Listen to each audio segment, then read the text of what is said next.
The Atlanta Braves shut out the Cleveland Guardians 2-0 behind an absolute Hurston Waldrep masterpiece on the mound. Let's talk about it. This is the Braves Postcast, your instant game reaction for the Atlanta Braves. Part of the Locked On Podcast Network, your team every day. Yes, welcome on into the Braves Postcast, part of Locked On Sports Atlanta, where we cover your Atlanta sports teams each and every day. I'm your host, Lindsay Crosby, author of the Braves Today newsletter over at bravestoday.com. Follow me on social media at Crosby Baseball. That's Jake Mastroianni, host of Locked On Braves. Follow him on social media at shorts.ball. Make sure you're subscribed to Locked On Braves, wherever you get your podcasts. Obviously, Jake's had a ton of content this week, the mailbag from today, a lot of stuff. So make sure you're subscribed wherever you get your stuff. Jake, I want to talk about this 2-0 victory by Atlanta over the Cleveland Guardians. And there's a lot of stuff to get to with the offense, the Profar play at the plate, Ronald's runner interference and all that. But the story of this game is Hurston Waldrep, the mayor of Splitter City, just absolutely going out there and dominating Cleveland. 2 hits in 6 innings, no runs, 2 walks to 7 strikeouts. I think right now it's fair to say Hurston Waldrep's the best starter on this, the best healthy starter on this team. Yeah, I mean, when he pitches, he wins right now, right? So, I mean, it's hard to argue against that. It's crazy the turnaround that he's had this season. I mean, I know I said it, and I think you were in the same boat too. That first month in AAA, I'm thinking, okay, now it's probably time to transition him to the bullpen. He was quite dreadful to begin the season at AAA. Makes a slight mechanical adjustment that seems to really help hold in his control. I won't even say command, because even in this start, as great as it was, I don't see a ton of command here, but he's able to throw his pitches in the zone, and the pitches are just so good that if he can do that, he can have outings like this and he can be an effective pitcher. So it's just crazy, just the turnaround he's had from the beginning of this season, even to where he is right now, to be doing what he's doing at the big league level. Just really impressive stuff. And I believe it's 2 starts in a row now. I don't remember quite from the Speedway game, whatever they called it, that it was splitter heavy. I mean, I think I know it's at least the second game in a row that he led with that splitter, where when we saw him making those adjustments in the minor leagues, it was mostly 4-seam slider. And now you're seeing him throw in the cutter. You're seeing him throw in the 2-seamer. He's throwing a lot of different stuff out there, moving all over the place. But again, the biggest thing for Hurston Waldrep is that he's able to throw these pitches that are moving all over the place. He's able to throw them in the zone, or at least close to the zone. And that's been the biggest thing for Hurston Waldrep, because the stuff's always been there. The splitter's always been just a devastating pitch for him. Just hasn't been able to throw enough strikes with that pitch, which he did tonight. He got J-Ram twice, one on a splitter where he froze him in the zone, another one swinging and missing. So just being able to throw those pitches in the zone has been huge for Hurston Waldrep. Yeah. You touched on a few things I want to address real quick. One, for everybody who's not 100% down on the difference between control and command. Control is the ability to throw a strike. Command is throwing the ball where you want it in the strike zone, right? Like, if you just can't throw strikes, you don't have any control. If you're throwing strikes, but you're like painting the corners and things, that is command. Like, Greg Maddux was so great, not because he threw strikes, but where he threw his strikes. And I think in this one, I'm a cutter propagandist, like unabashed. And there was a question in the chat. Is Savant right, or did he mainly throw cutters? His primary fastball tonight was the cutter. It was the sinker last time. The big thing here for Hurston Waldrep, I'm going to pitch nerd for just a second for everybody in the chat here, is the 4-seam fastball is not good from a movement profile. It's below average on horizontal movement. It's below average on vertical movement. It's called a dead zone fastball. It does exactly what you think it's going to do out of the hand. So adding in a sinker, adding in a cutter just means that he can throw a different fastball shape, and the hitter doesn't know what it's going to do, right? You get to a fastball count. Is it going to be a 4-seam fastball that's just straight, or is it going to be something that moves one way or the other in the cutter or the sinker, right? He's just making up for having a bad 4-seam fastball by throwing these other pitches. But to your point, the biggest change, the mechanical change, and then these other fastballs, the biggest change has just been he can now get ahead of batters and put them away with the splitter. And when we both watched him early in the year, that wasn't a thing he was doing. And so he had to throw his slider in the zone a lot more. He couldn't really feature the splitter because that's by the lack of spin that it gets. And his is one of the lowest spin splitters in baseball. It's just inherently hard to control. It's hard to put into the zone. It's hard to command, but it's hard to control, period. So he was behind guys. He threw a lot of sliders and things in the zone and they'd get rocked. Now, completely different guy. Let's credit Sean Murphy. This is why you don't need to trade a veteran catcher because he can do things like this. And right now, I know you're thinking about Sale, Strider, Schwellenbach, hopefully Lopez, some of these guys. Hurston Waldrep feels like he's going to be your number 5 next year just based on how good he's looked so far. It's early. Is it too early for me to think that? Or is it like nothing changes, this is your number 5? Yeah, I mean, does it matter? Because you're going to need him at some point. Like, you just know at some point he's going to be in the rotation, and we'll just see how things play out in spring training. But he's definitely leapfrog. I mean, coming in, I probably had him, further on down, even behind the Bryce Elder, because that's just how little I trusted Hurston Waldrep coming into this season. And now he's certainly right in there where it wouldn't surprise me if he does crack the rotation next year, just based on the health of everybody. I mean, just stuff-wise, I think he's probably your 4th or 5th best starter, even if everybody is healthy right now. To your point, if he's throwing like this and able to, control those pitches in the zone. So it's definitely been a big change. A lot's going to determine how the season ends and how many more innings he actually gets in the season too. Does it get to a point where maybe they need to cut him off? Now, he did throw almost 130 innings in 2023. He threw 100 innings at Florida, 30 innings after he got drafted. So I wouldn't be surprised if he goes, 130, 150 innings this year. They might not have, regular limits on him, but because he is an older, college guy and he's thrown a lot of innings before, but certainly something to keep in mind. But it's been impressive, and it has changed the whole trajectory for Hurston Waldrep, because again, it wasn't just me. It was a lot of people saying, hey, we got to scrap this starter thing and just see if he can be a 2-pitch pitcher as a really good reliever. And now here we are a couple of months later, and we're talking about, is he the 4th or 5th best starter when everybody's healthy in the rotation? Absolutely. And this is the other thing about, like, it's like it's hard to give up on a guy who is very, very skilled at something specific, right? Like this splitter, 13 swings, 8 whiffs. I mean, it's an absurd amount of elite. And in a 2-strike count, Lindsay, they know it's coming. Yeah. Too. Oh yeah. Like, you know he's throwing that. It doesn't matter. I mean, he averaged 681 RPM on that pitch, which it's rare to see a splitter get that far under 1,000. Never mind 680. It's just, I'm sorry. I'm just giddy. I was a fan of this pick when it first happened. I really, really thought that this was going to work out. And I was just like you. I was really disappointed. He had an ERA of 7 when May started, 7 and change in the minors. And it's just, this is fantastic to now be here. I love it so much. Okay.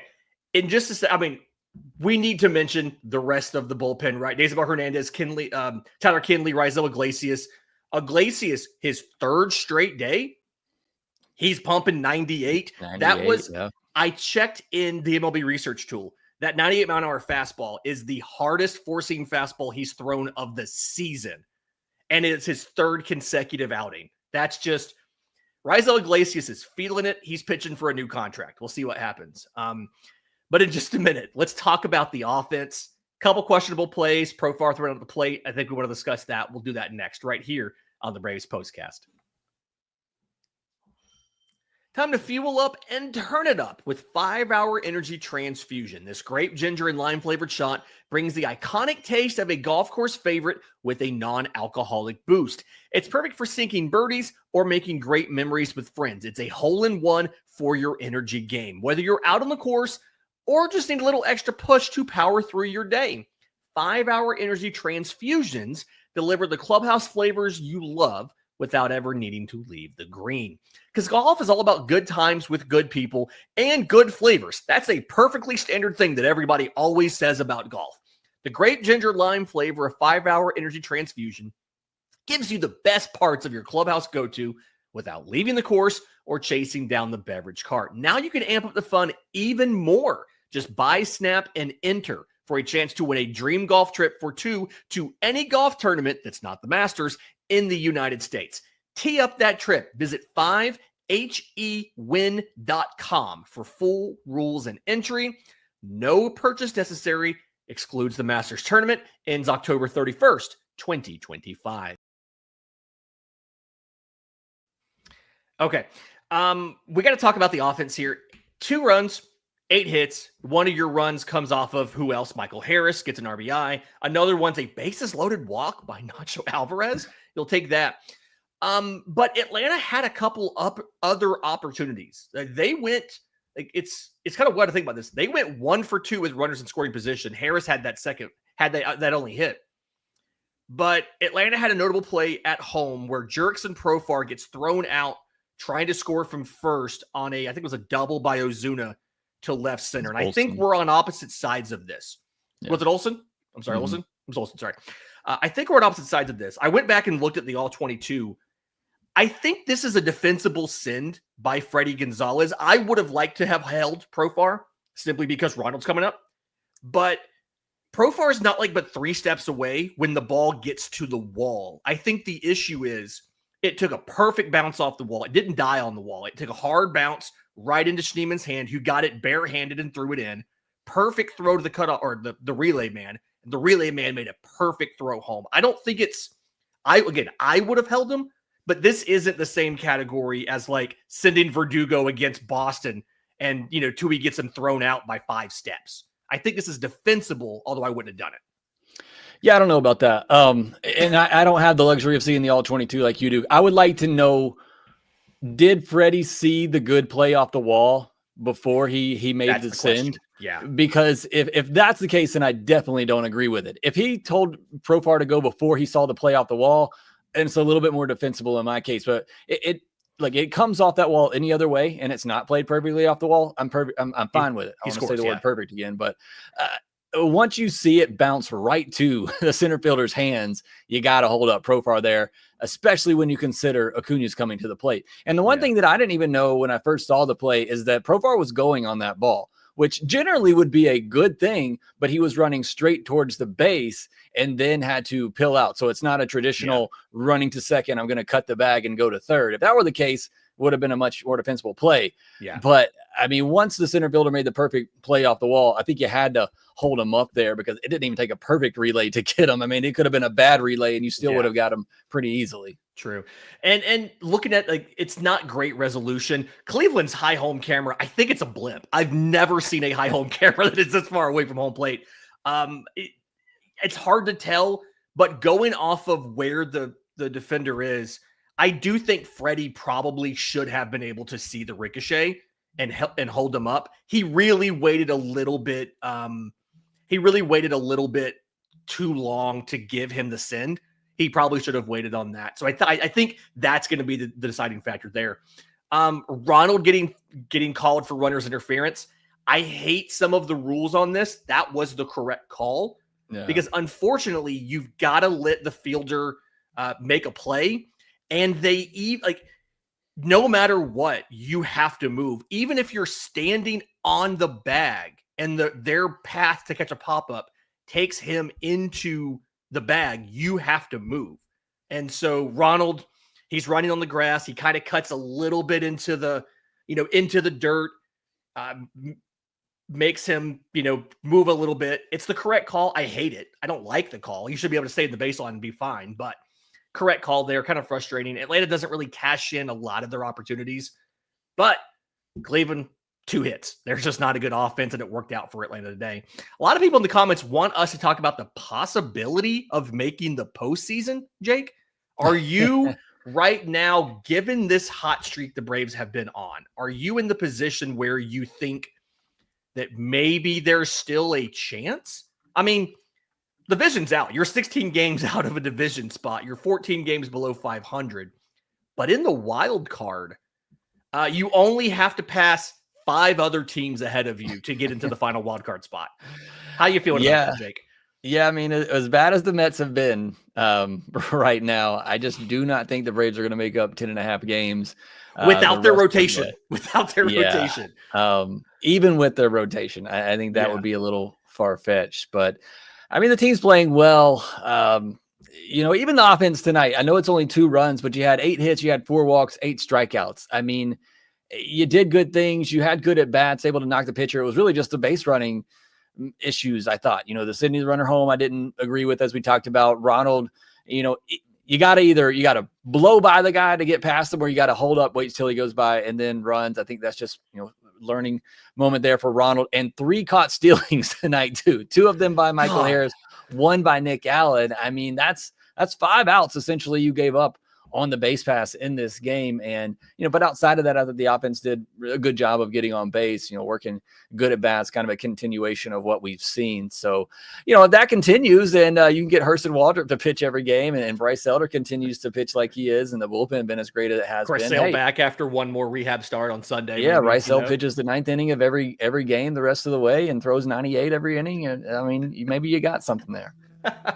Yeah, it's I did not see that coming. I did not see everything going as well as it did tonight, but it absolutely did. All right. Again, Braves take this one 2-0, win the series finale. I'm sorry, win the series opener. Was not expecting that. Sorry, my phone started ringing at the same time. Threw me off there. Tomorrow, Joey Wentz versus Slade Sassoni. I do think we're gonna see Drake Baldwin tomorrow. I know he's not played a ton in the last couple days. It feels like they didn't want him to start against lefties, even though he hits lefties pretty well. This is the Brian Stidker thing, right? It's if you're a lefty and there's a lefty on the thing, if they can, they're going to platoon you for a righty. Don't say I agree with it. Sean Murphy's not hitting that well right now, but I do think it was the right move to let Murphy catch the Hurston Waldrep start. Let the veteran catcher guide the young prospect through that. But either way, Jake and I will be back tomorrow to talk about that. Do us a favor. If you're listening on audio, leave a 5-star review, Apple, Spotify.